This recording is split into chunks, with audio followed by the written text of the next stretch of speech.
Cyber প্রতারণা মামলার অভিযোগ ভিত্তিতে উদ্ধার হওয়া প্রায় 13.5 লক্ষ টাকা ফেরালো নাগেরবাজার থানার পুলিশ। অভিযোগ কাউকে ব্যাংক আধিকারিক বলে তো কাউকে বিভিন্ন জায়গায় টাকা ইনভেস্ট করার নামে এই প্রতারণা চালানো হয়েছিল। এমনকি ভুল ট্রানজ্যাকশন ক্ষেত্রেও টাকা খোয়া গেছিল। এই সমস্ত বিষয়ে অভিযোগের তদন্তে নেমে প্রায় 13.5 লক্ষ টাকা উদ্ধার করেছিল নাগেরবাজার থানার পুলিশ। যারা এই টাকা খুঁয়েছিলেন তাদের নাগেরবাজার থানায় ডেকে এনে এই টাকা ফিরিয়ে দেওয়া হয়। তাই উপস্থিত ছিলেন ব্যারাকপুর ডিসি সাউথ অনুপম সিং, এসিপি টুটুল বিশ্বাস,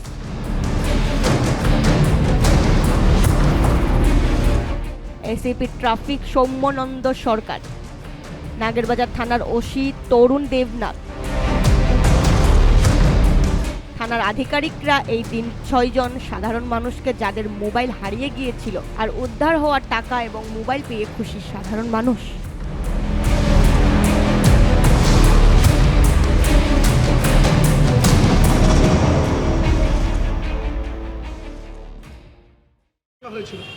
না, প্রতারণা হয়নি, মানে আমি নিজেই নিজের প্রতারণা করেছি। আমি যে অ্যাকাউন্টে ট্রান্সফার করার ছিল সেই অ্যাকাউন্টের জায়গায় ভুল অ্যাকাউন্ট নাম্বার দেওয়াতে সেইখানে টাকাটা চলে যায়, মানে যার কাছে যাই আমি সেই পার্টিকে চিনি না, জানি না। তো চলে যাওয়ার পর বুঝতে পারলাম যে আমি ভুল জায়গায় পেমেন্টটা করেছি। তো সেই জন্য আমি সঙ্গে সঙ্গে মানে খুব নার্ভাস ফিল করছিলাম। নার্ভাস ফিল করার পরে আমার যারা শুভাকাঙ্ক্ষী তাদের সাথে যখন এই বিষয়ে কথা বলছিলাম, তারা অনেকেই অনেক রকম অ্যাডভাইস দিচ্ছিল, কিন্তু আমার মাথায় প্রথমেই যেটা এলো যে প্রথমে আমি লোকাল পুলিশ স্টেশনে যাই, তাদের সাথে কনসাল্ট করি কী করণীয়। এবং নাগেরবাজার পুলিশ স্টেশনে এসে যখন আমি ফার্স্ট কমপ্লেনটা করতে যাচ্ছি, তখন ওনারা আমাকে প্রথমেই একটা জিনিস বললো যে অ্যাকাউন্টটা ব্লক করার জন্য আপনাকে ব্যাংকে যেতে হবে। তখন বাজে 7টা। আমি কোনো রকমের জিডিটা করে সঙ্গে সঙ্গে ব্যাংকে ছুটেছি যেখানে আমি টাকাটা পাঠিয়েছিলাম, এবং তাদের ওই যেহেতু থানার জিডি ডায়েরিটা ছিল সেটা দেখে তারা প্রম্পট অ্যাকশান নেয় এবং যেখানে আমি ডেবিট করেছিলাম, যেখানে আমি রেমিট করেছিলাম টাকাটা, সেই অ্যাকাউন্টটাকে ব্লক করে।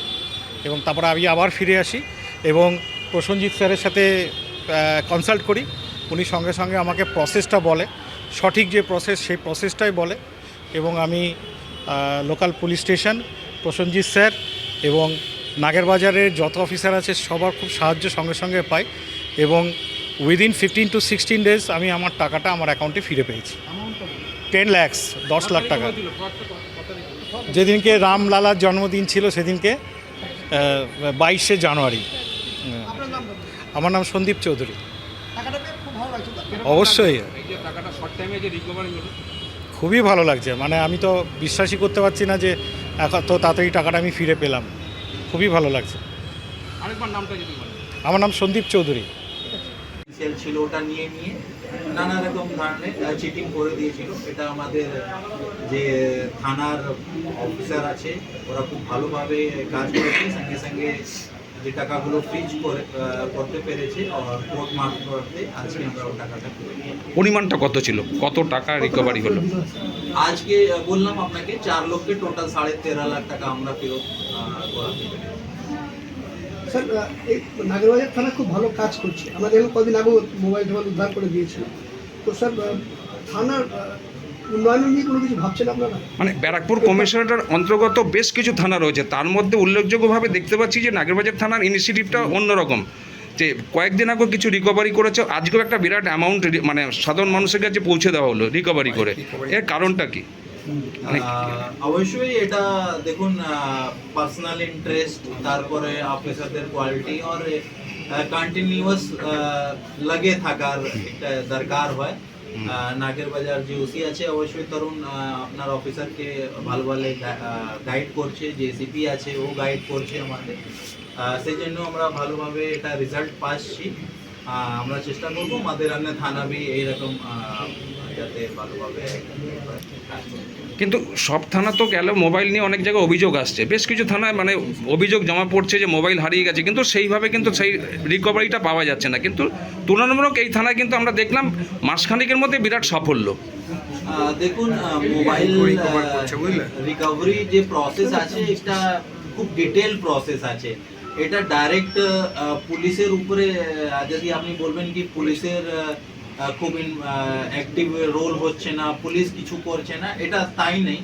একটা মোবাইল হারিয়ে যাওয়ার পরে যখন হারিয়ে যায় বা চুরি হয়ে যায় বা ছিনতাই হয়ে যায়, যখন পর্যন্ত ও মোবাইল আবার কারো অন্য হাতে না যাবে, অন্য ও লোকটা মোবাইলটা আবার অ্যাক্টিভেট করবে না, আমরা কোনোভাবে জানতে পারবো না কি ও মোবাইলটা কোথায় আছে। আর এর জন্য 2 মাস লাগতে পারে, 2 বছর भी লাগতে পারে। যখন পর্যন্ত ও নতুন সিম ঢুকিয়ে অ্যাক্টিভেট করবে না, আমরা কোনোভাবে সিগন্যাল পাবো না। তো এর জন্য একদিন থেকে নিয়ে আপনার 5 মাস, 6 মাস, 8 মাস লাগতে পারে। এটাও হতে পারে কি ও ফোনটা ফেলে দিয়েছে, ভেঙে দিয়েছে, ফোন অ্যাক্টিভেট হলো না। তো সেই জন্য এটা থানার আপনি বলতে পারবেন না, লেকিন অবশ্যই যদি আমরা লাগে থাকি তো কিছু না কিছু তো উদ্ধার অবশ্যই করবে। মানে অফিসারদের ভূমিকাটাই বিশাল।